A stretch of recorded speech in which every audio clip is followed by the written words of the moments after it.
জি doctor Naik, প্রথমে আমি বলতে চাই আপনার সামনে দাঁড়াতে পেরে আমি সম্মানিত বোধ করছি। পিস টিভিতে আপনার অনুষ্ঠান অনেক দেখেছি এবং আমি মনে করি আপনার নাম জানতে পারি? আমার নাম মহেশ উর্সেকার এবং আমি মুম্বাই বিশ্ববিদ্যালয়ের দর্শন বিভাগে পিএইচডির ছাত্র। আমার প্রশ্নটি কিছুটা টেকনিক্যাল। আমি জানতে চাই ইসলাম ধর্মে আত্মার ধারণাটি কি?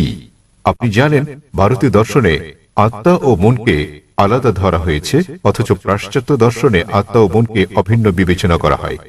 তাই আমার প্রথম প্রশ্ন হচ্ছে ইসলামে আত্মার ধারণাটি কি, এবং দ্বিতীয় প্রশ্নটি হচ্ছে দেহের সঙ্গে আত্মার সম্পর্ক কি? আপনার জানার মতে মৃত্যুর পর আত্মা দেহ ত্যাগ করে কিনা, এবং আপনার জানা এ জাতীয় অন্যান্য তথ্য। তাহলে এটি একটি দুই অংশ বিশিষ্ট প্রশ্ন। আত্মার ধারণাটি কি, দেহের সঙ্গে আত্মার সম্পর্ক, এবং মৃত্যুর পর আত্মার কি হয়? ধন্যবাদ। ভাই মহেশ প্রশ্ন করলেন যে আত্মার ধারণাটি কি ইসলামে, এবং সম্পর্কটা কি আত্মা ও মানব দেহের মধ্যে, এবং মৃত্যুর পর আত্মার কি হবে, এটাই মূল প্রশ্ন। ঠিক তাই। যতদূর পর্যন্ত আত্মার সংশ্লিষ্টতা রয়েছে তাতে আত্মা হচ্ছে মানব দেহের নির্যাস।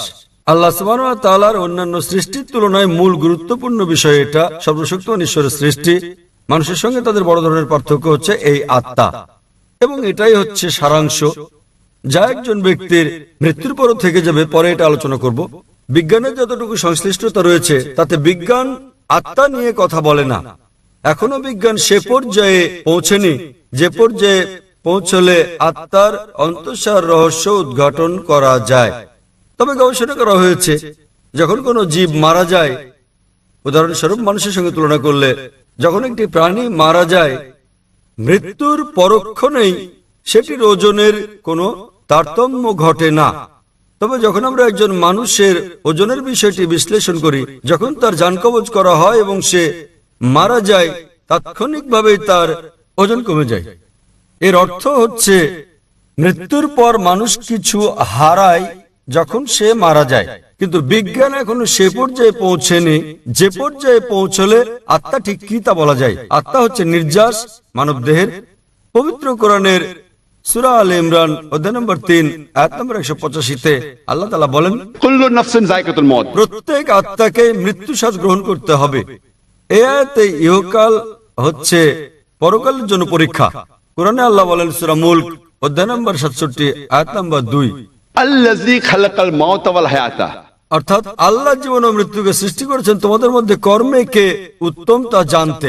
তাই এই পার্থিব জীবন পরকালের জন্য পরীক্ষা, এবং প্রত্যেক আত্মাকে মৃত্যুর স্বাদ নিতে হবে। একজন মানুষ মারা গেলে তার আত্মা দেহের মধ্যে থাকে না, কিন্তু বিচার দিবসে যখন তাকে পুনরুত্থিত করা হবে তখন তার করা নেক কাজ ও পাপ কাজের উপর ভিত্তি করে বিচার দিবসে সর্বশক্তিমান ঈশ্বর, তিনি মালিক ইয়াউমিদ্দিন, অর্থাৎ তিনি বিচার দিবসের মালিক। দুনিয়ার জীবনে আপনি যেমন কাজ করেছেন তার উপর ভিত্তি করে সেদিন আপনার জন্য নির্ধারণ করা হবে আপনি বেহেশতে না দোজখে যাবেন। সুতরাং আত্মা জীবিত থাকে, আত্মা মরে না। এটি কেবল মৃত্যুর স্বাদ গ্রহণ করে যখন কোনো মানুষের দেহ মারা যায়। যখন দেহ প্রাণের সঙ্গে থাকে তখন সে মানুষ। তবে পরকালে সম্পূর্ণ নতুন একটা দেহ দেওয়া হবে এবং আত্মা বেঁচে থাকবে, এবং তখন এই জীবনের পরীক্ষার ফলাফলের উপর ভিত্তি করে বেহেশত দোজখ দেওয়া হবে। আশা করি উত্তরটা আপনি পেয়েছেন। আত্মা আর মন কি অনুরূপ? ভাই প্রশ্ন করলেন আত্মা আর মন কি অনুরূপ? না। আবার বলছি, মন হচ্ছে ভাবগত। যদি আমি আপনাকে প্রশ্ন করি আপনার মন কোথায়, আপনারা জানেন তখন লোকেরা বলবে মনের অবস্থান মস্তিষ্কে। সুতরাং এটা একটা গুণবাচক শব্দ। যেমন আমরা যখন বলি নিজের কাজে মন দাও, তো মনে রাখার কথা বললে লোকেরা মস্তিষ্ক খাটিয়ে ভাবতে শুরু করে, কিন্তু এর অর্থ এই নয় যে মন মস্তিষ্কের মধ্যে রয়েছে, বরং এটা ভিন্ন কিছু। তাহলে আবারও প্রমাণিত হলো যে মন একটা গুণবাচক শব্দ। আমি জানি না মনকে কোথাও স্থাপন করা হয়েছে কিনা। যখন আমরা মন সম্পর্কে কথা বলি সাধারণত মস্তিষ্ক সম্পর্কে ভাবি, কিন্তু সেটা একটা গুণবাচক শব্দ। আশা করি উত্তরটা পেয়েছেন। আপনাকে ধন্যবাদ।